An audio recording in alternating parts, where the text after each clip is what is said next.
2½ cups of all-purpose flour. Add ½ teaspoon of salt, ½ tablespoon of baking powder, ½ tablespoon of sugar, and 1 large egg. Mix all the ingredients using your hand. Now start adding warm water little by little until you form a ball with the dough. For this amount of flour, you will need 3/4 of a cup of warm water, but this will depend on the quality of absorption of the flour you are using. Important tip: add the water little by little while working the dough with your hand, so you don't put too much.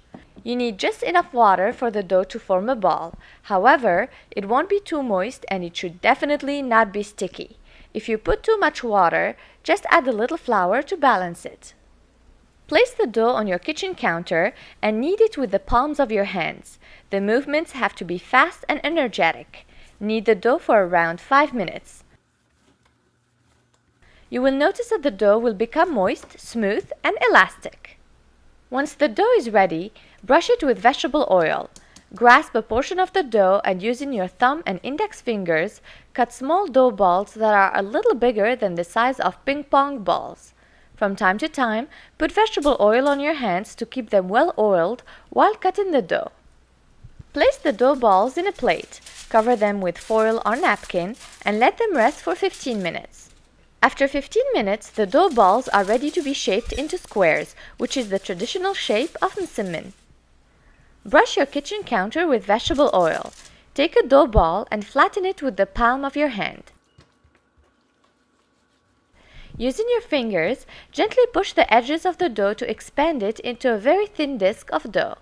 The dough is almost transparent at this point, and you can somewhat see your kitchen counter through it. Sprinkle a little bit of semolina on the thin disc of dough.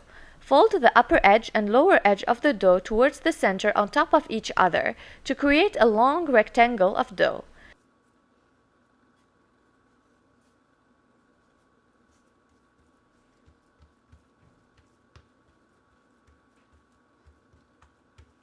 Sprinkle with semolina again, then fold the right and left edges of the dough towards the center, on top of each other, to form a square.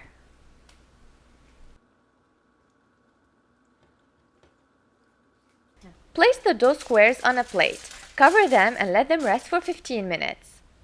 This is the last step. When the dough is ready, brush your kitchen counter with vegetable oil, take one dough square and flatten it with your fingers and the palm of your hand until you get a thin square that is around 3 times larger.